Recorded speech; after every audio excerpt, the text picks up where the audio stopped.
चलिए ठीक है साहब, अब आज हम लोग स्टार्ट करेंगे लेक्चर नंबर 10।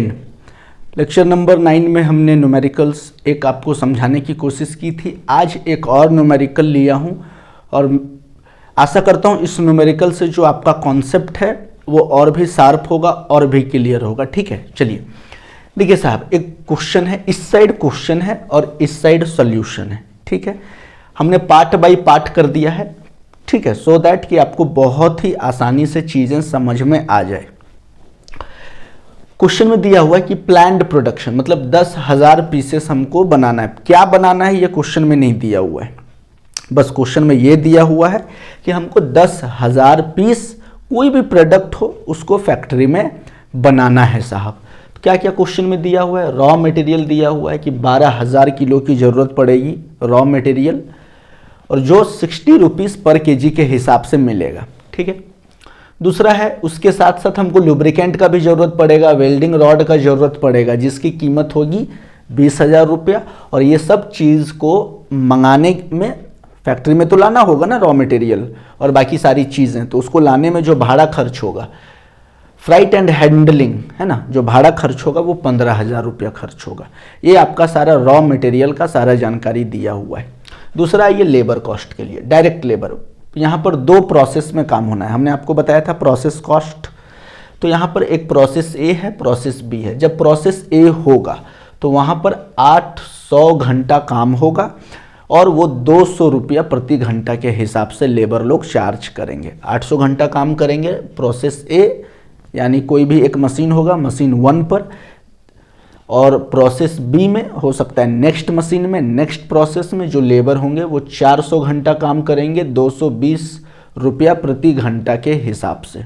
बात समझ में आ रहा है? और स्पेशल टूल हमने बताया था, बहुत बार ऐसा भी होता है कि कंपनी में कुछ मशीनें नहीं होती है तो हमें भाड़ा पे लाना होता है, तो भाड़ा पे भी उसने कुछ स्पेशल टूल लाया है जिसकी कीमत है 25,000 रुपया भाड़ा लगा है उसको। ठीक है, नेक्स्ट आइए फैक्ट्री ओवरहेड यानी इनडायरेक्ट कॉस्ट, जैसे इलेक्ट्रिसिटी बिल हो गया, रेंट हो गया, मेंटेनेंस कॉस्ट हो गया, आपका मशीन का कॉस्ट हो गया। इनडायरेक्ट लेबर हमने बताया था जैसे सुपरवाइज़र या फिर क्वालिटी इंस्पेक्टर या फिर कोई मेंटेनेंस स्टाफ, ये सारे क्या होते हैं?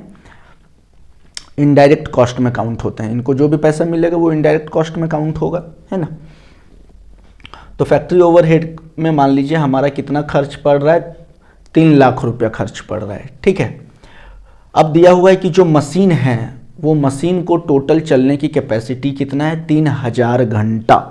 ठीक है, लेकिन हमको कितना यूज़ करना है? सिर्फ 1200 घंटा। ध्यान से समझिए, टोटल मशीन आवर्स 3,000 घंटा, लेकिन जो भी प्रोडक्ट हम बनाएंगे उस प्रोडक्ट को कितना देर के लिए हमको मशीन चलाना है? सिर्फ 1200 घंटा मशीन चलाना है। ध्यान से एकदम समझिएगा साहब। टोटल कॉस्ट जो है आपका 3 लाख है, that is factory overhead cost, और मशीन की चलने की जो क्षमता है 3,000 घंटा है, लेकिन मशीन चलेगा सिर्फ 1200 घंटा। ठीक है, अदर एक्सपेंसेस जैसे एडमिनिस्ट्रेटिव बताया था, जो मैनेजर होंगे या फिर जो अकाउंटेंट होंगे, ये सबको भी सैलरी जाती है ना। मान लीजिए 80,000 रुपया यहाँ पे लग गया। और सेल्स एंड डिस्ट्रीब्यूशन, मार्केटिंग करना है, एडवर्टाइजिंग करना है, उसके लिए 90,000 रुपया खर्च होगा। तो आपको बताना है कि टोटल प्रोडक्शन कॉस्ट कितना होगा 10,000 पीसेस को बनाने में, और दूसरा बताना है कि एक पीस का प्राइस कितना होगा, कॉस्ट पर यूनिट, है ना। अब देखिए, इसका सॉल्यूशन हमने यहाँ दिया है, इसका सॉल्यूशन यहाँ दिया है, इसका सॉल्यूशन यहाँ, इसका सॉल्यूशन यहाँ, और लास्ट वाला जो दोनों क्वेश्चन है इसका सॉल्यूशन हमने यहाँ दिया है, सो दैट कि आपको समझने में बहुत ही ज़्यादा आसानी होगी। ठीक है, देखिए पहला ये आपका रॉ मटेरियल कॉस्ट में आएगा, ऊपर वाला जितना है रॉ मटेरियल की पार्ट है, तो raw material cost 12,000 kilo into 60, तो हमको टोटल रॉ मटेरियल का कॉस्ट निकल जाएगा, और बदले में आपको 20,000 रुपया और ये 15,000 रुपया भाड़ा, सबको अगर जोड़ देंगे तो हमारा रॉ मटेरियल कॉस्ट निकल जाएगा। अब लेबर में आते हैं। ए मशीन पर 800 घंटा काम होना है 200 रुपया प्रति घंटा के हिसाब से, तो 800 गुना 200 टोटल 1,60,000 हो गया मशीन ए पर कॉस्ट। मशीन बी पर यानी प्रोसेस बी पर 400 घंटा काम होना है, 220 रुपये प्रति घंटा के हिसाब से। तो कितना हो जाएगा 400 गुना 220 यानी 88,000 रुपया। और क्या दिया हुआ है, स्पेशल टूल का भाड़ा दिया हुआ है 25,000। तो जब सबको जोड़ देंगे तो टोटल हमारा लेबर कॉस्ट निकल जाएगा, है ना, 1,60,000, 88,000 और 25,000 यानी हो गया 2,73,000। ठीक है।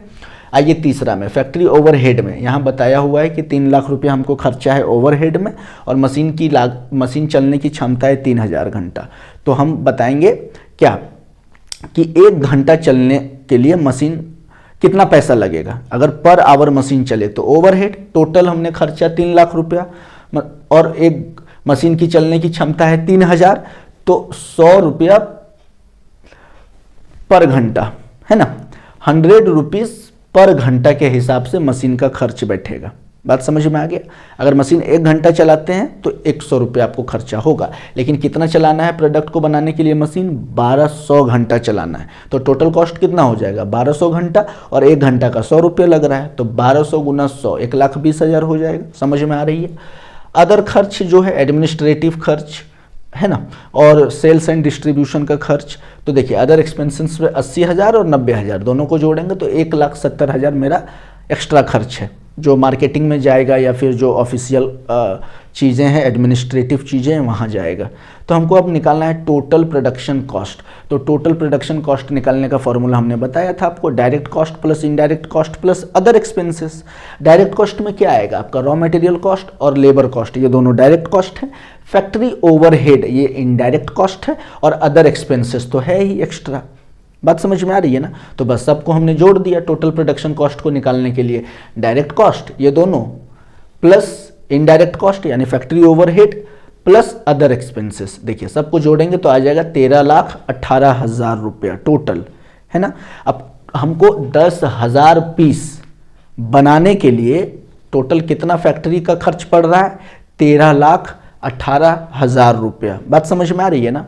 अब निकालना है एक पीस का कॉस्ट पर यूनिट। तो अब देखिए टोटल जितना हमारा खर्च हो रहा है डिवाइडेड बाई टोटल कितना बनाना है 10,000 बनाना है। टोटल खर्च 13,18,000 बनाना कितना है 10,000। जब डिवाइड कर देंगे तो एक का प्राइस निकल जाएगा। तो कॉस्ट पर यूनिट कितना हो गया 131 रुपया 80 पैसा। बात समझ में आया। एकदम बहुत ही डिटेल में हमने आपको समझाने की कोशिश की है और इस क्वेश्चन का सॉल्यूशन हमने दिया है। आप इसे कॉपी में नोट करें और इसे एक बार आप रिवाइज करें।